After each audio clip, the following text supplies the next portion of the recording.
We die every day so that we live. Did I confuse you? Definitely not, because it's true. Let's see how is it possible. Hello everyone, I am Vani. You are watching my channel, My Science Journey. Cells of our cerebral cortex, that is our brain cells, cells in our islands, and oocytes in the ovaries live for lifetime, that is from our birth to death. But most of our body cells die every day when their lifespan gets over and are replaced by new cells. New cells are not only formed to replace dead cells but also to help us to grow from birth to death and also to perpetuate human race. Where are these new cells come from? Some of you might have answered. You are right. New cells are formed from pre-existing cells, which means the cells which are already exist. How are these new cells formed? New cells are formed by a process called cell division. In this process, mother cell divides and produces daughter cells. Usually, cells are at their basic stage called as G0 phase. It is called as resting stage where cells are neither dividing nor preparing to divide.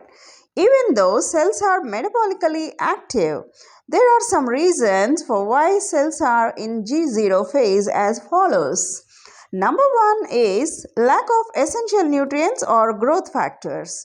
Number two is reaching a fully differentiated state by birth itself as in neurons and cardiac muscle cells. Number three is there may be DNA damage. These are the three reasons why the cells are at G0 phase. Most of our somatic cells spend short time or long time in G0 phase depending upon their needs such as growth, repairing the body or reproduction. But this is exceptional in case of neurons and cardiac muscle cells. Sperm mother cells called spermatogonia and immature egg cells called oocytes spend their time in G0 phase until they get matured. When a cell needs to divide, it leaves G0 phase and enters into cell cycle through which cell division takes place. The cell cycle is the series of phases through which a cell grows, replicates its DNA, and divides into daughter cells. When a cell needs to divide, firstly it enters into interphase, which is the first part of the cell cycle, followed by M phase and cytokinesis. That means cell cycle contains three phases, namely interphase, M phase and cytokinesis. Let's move forward to learn about interphase. Even though this interphase is considered as resting stage, it's actually very active. This interphase is divided into three stages, namely G1 phase, that is gap 1 phase, S phase, that is synthesis phase, and G2 phase, that is gap 2 phase. In G1 phase, the cell grows making proteins and organelles needed for DNA replication. It's like setting the stage for the big event. This phase lasts about 11 hours in human cells. This phase continues into S phase. During this, DNA replication occurs. During DNA replication, enzymes like DNA polymerases, helicases, and ligases are crucial. DNA polymerases adds nucleotides to the new DNA strands, whereas helicases helps in unwinding the DNA double helix. Meanwhile, ligases helps in joining DNA fragments. So the doubling of chromosomes takes place. It lasts about 8 hours. Then this S phase moves into gap 2 phase, which involves final preparations for mitosis. During this, the cytoskeleton may be dismantled. The cell checks the DNA for damage, repairs, errors if any, and grows more for the coming up division process called M phase, which stands for mitotic phase or meiotic phase. Now, the cell enters into M phase. In somatic cells, this M phase represents mitotic, whereas in germ cells, it represents meiosis. Let's move a little more forward to learn about mitosis, which takes place in somatic cells. That means all the body cells except germ cells. My dear viewers, I will give the detailed information about meiosis in my next video, but not in this video. Hope that you will wait. Let's learn about meiosis in detail in this video. Okay, let's move on. In mitosis, the cell splits into two identical cells, identical in the sense that they have same number of chromosomes. Let's see how does a cell divide mitotically through four stages of karyokinesis, which means nuclear division, that is prophase, metaphase, anaphase and telophase, followed by cytokinesis. During prophase, the chromatin, that means DNA and proteins, condenses and broken down into distinct chromosomes. Let me show you condensation. I mean just how a material gets condensed. Let me show you. This is a piece of duster. See now, it became tight and small in size. I mean, there is no material loss, but it is just became tightened. Just like this, chromosomes also condensed hardly until they break down into chromosomes. Got it? The chromosomes which are formed in prophase consisting of two identical sister chromatids joined at the centromere. Among these identical sister chromatids, one is derived from the original parent and the other is formed during duplication that occurred in S phase before prophase. Hope you observed. These two identical sister chromatids joined at a region called the centromere. Moreover, during this phase, the nuclear envelope disintegrates completely.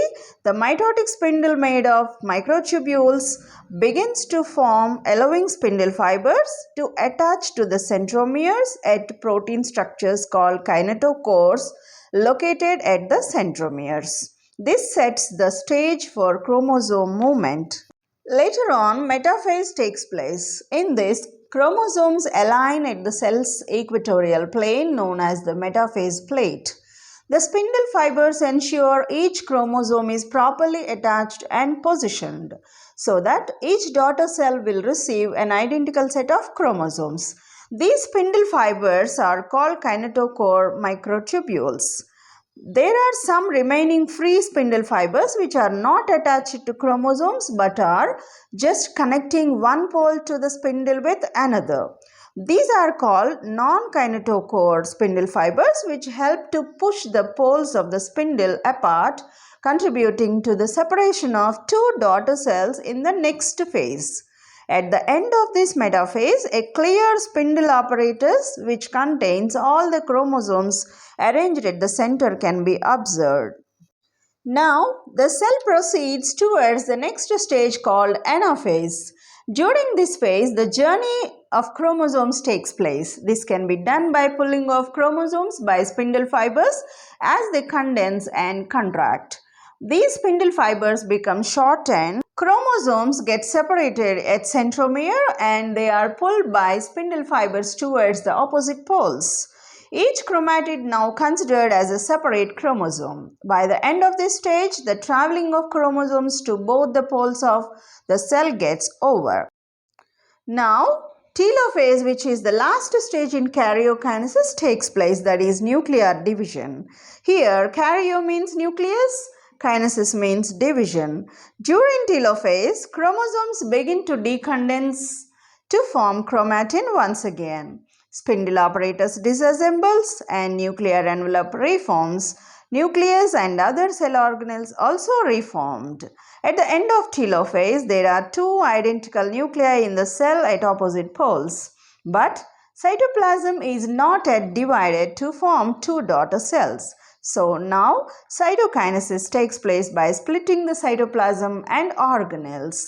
In animal cells, cytokinesis involves a cleavage furrow, whereas in plant cells, cell plate forms and separate the cell into two daughter cells which are alike. Now mitosis is finished.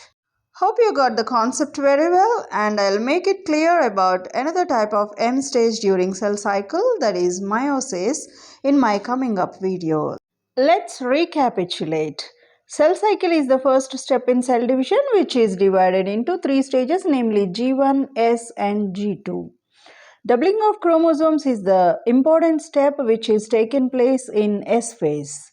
Mitosis takes place in somatic cells but not in germ cells. Mitosis takes place in 5 stages including karyokinesis and cytokinesis. Karyokinesis is divided into 4 stages, namely prophase, metaphase, anaphase and telophase. Chromatin gets condensed and forms into chromosomes. Disintegration of nuclear envelope, disappearance of cell organelles takes place during prophase.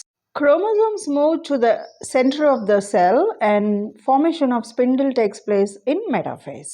Pulling and traveling of chromosomes towards opposite poles of the cell takes place during anaphase. Decondensation of chromatin, reformation of nuclear envelope, organelles takes place in telophase. Karyokinesis is followed by cytokinesis, which is nothing but cytoplasmic division. Diploid mother cell forms 2 diploid identical daughter cells through mitosis. Check your ability and give your answers in the comment section. Let me know your doubts in the comment box if any. How many of you answered all the 5 questions correctly? Let me know. That's all for now. If you feel that these concepts are useful for you, please like, share and subscribe for more coming up videos. Thanks a lot for watching.